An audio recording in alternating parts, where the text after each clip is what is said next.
Thank you, Mr. Ware, and I should like firstly to congratulate my honourable friend, member for Cambridge, for securing this debate. I'm always pleased to debate with him, and many important points have been covered in the debate today by the honourable members for Makerfield, Merenid, Carshalton, Islington, Hammersmith, and my honourable friend for South Swindon. And I do, of course, let me firstly say, recognise the strength of feeling about our legal aid system and the importance that honourable members in this hall attach to it and to access to justice. And let me also say that I share that feeling. And I can assure honourable members that the government does not look to reforming legal aid lightly. As honourable members know, the context of the government's overall reforms is, of course, to recognise the need to tackle the deficit that we inherited on entering office. It's hard to overstate how serious the situation we found was. Robust action was essential to maintain market confidence and create conditions for recovery. And that is why the Lord Chancellor agreed with the Home Secretary to significantly reduce, in real terms, spending in the broad area of justice and law and order, and to play our part in taking the necessary steps to getting our economy back to growth and stability. And last month's spending review set out the scale of the challenge for the MOJ, which is considerable. The Department has to reduce its budget by £2 billion in 2014-15. There are various ways we are looking for savings. Legal aid, one of the three big areas of spending in the MOJ, is going to need to make a substantial contribution to that reduction, as is accepted, I believe, by all of the coalition parties and indeed by the opposition. However, as I've mentioned before in previous debates, our policy cannot and is not simply being determined by dealing with the deficit. And you don't have to be well acquainted with our justice system, our legal structures or our legal aid system to see that there is considerable potential for reform within it. So financial considerations and the need for reform come together. And this presents us with an opportunity to develop new policies which secure access to justice and a legal aid system for the future. And the coalition government's aim is for a more efficient and effective justice and legal aid system, not just a more affordable one. It is in this context that we make our proposals to reform a legal aid system which has grown considerably over the years. Since the modern legal aid system was established in 1949, its scope has been widened far beyond what was originally intended, and without indulging in caricatures, as I think my honourable friend put it, the facts of the matter show that by 1999, legal aid funding was available for virtually every type of potential issue, including some which should not require any legal expertise to resolve.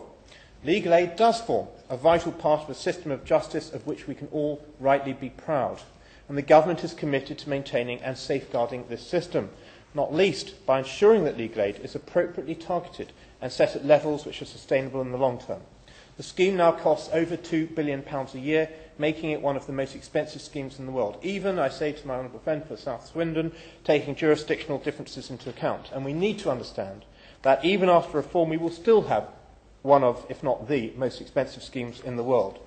In developing our legal aid reform proposals, we went back to basic principles to make choices about which issues are of sufficient priority to justify the use of public funds, subject to people's means and the merits of the case.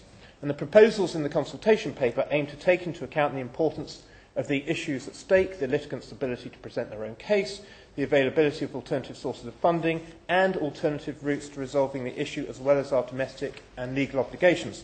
And yes, I can confirm to my honourable friend from Cambridge that it is the most vulnerable to whom help will be prioritised under our proposals. And as you are aware, the consultation closed on the 14th of February. Since then, we have been considering all of the responses received, around 4,800 in total. I've also received many letters from honourable members during the course of this consultation, both representing their own views and informing me of the views of their constituents. This is our third debate in the House on legal aid, and I also welcomed the helpful input received from the Justice Committee's recent report. So I can confirm to honourable members that we in the MOJ are listening very hard at the current time, and we expect to announce our way forward in the next few weeks, and I hope that honourable members will see then how the coalition government's response will show how we are committed to working together with honourable members and stakeholders to ensure access to justice and our legal aid system fit for the future. But I am, of course, unable to give details about the government's response today. However, it may be helpful if I recap on some of the proposals we made to focus financial support on the areas where it's most appropriate and most necessary. The proposed reforms involve significant change to the scope of legal aid funding, which many of you have raised concerns about today. We did not propose any changes to the scope of criminal legal aid, and it was also proposed that legal aid will also still be routinely available in civil and family cases where people's liberty is at stake or where they are at risk of serious physical harm or immediate loss to their home. For example, we propose to retain legal aid for asylum cases, for debt and housing matters where someone's home is at immediate risk, and for mental health cases. It will still be provided where people face intervention from the state in their family affairs that may result in their children being taken into care, for cases involving domestic violence and forced marriage, and I'll come back to that, and for immigration detention cases where the appellant's liberty is at stake. We also propose that legal aid should remain available for cases where people seek to hold the state to account by judicial review, and for cases involving discrimination that are currently in scope. Legal help to bereaved families in inquests, including for deaths on active service, should also remain in scope. I can confirm to honourable members, particularly I think Makerfield and Carshalton, that we are looking closely at telephone advice proposals. But I would maintain that to a great extent these will help rather than hinder access to justice, particularly for the disabled and those in rural areas, and this will be covered in our response. And of course there will still be times, we openly accept, when face-to-face meetings will remain required. The government further proposed to remove from the scope of the civil legal aid scheme claims of clinical negligence, where in many cases alternative sources of funding are available, such as no-win, no-fee arrangements.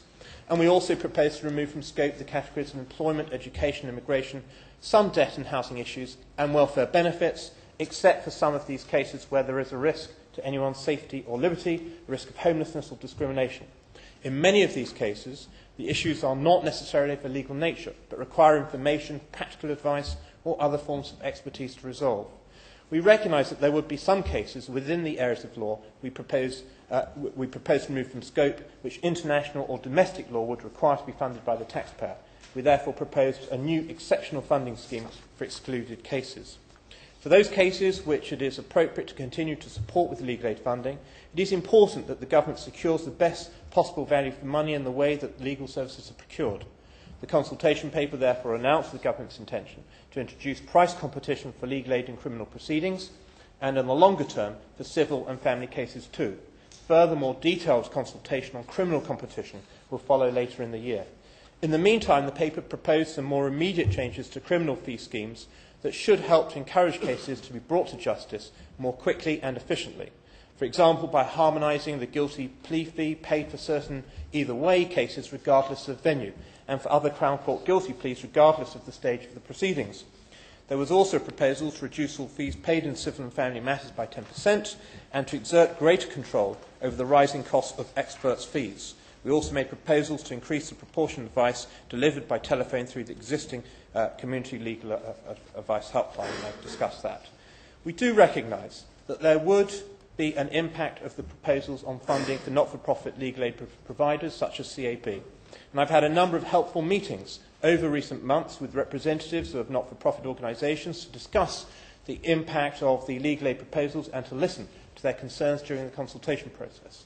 Although I have to say that the figures mentioned coming out of the CAB are ones that I have queried in the past. However, legal aid here is only part of the picture. Local government, not the MOJ, is the largest single funder of the not-for-profit advice sector, and several other government departments provide significant funding. Indeed, legal aid only accounts for around 15% of the total income of CABs, and around a half of the Bureau do not receive any funding from legal aid.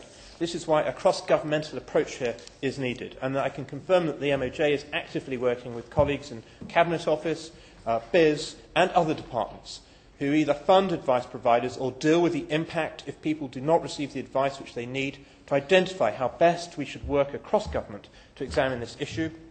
And I've had a number of meetings with ministerial colleagues to consider how best this can be achieved.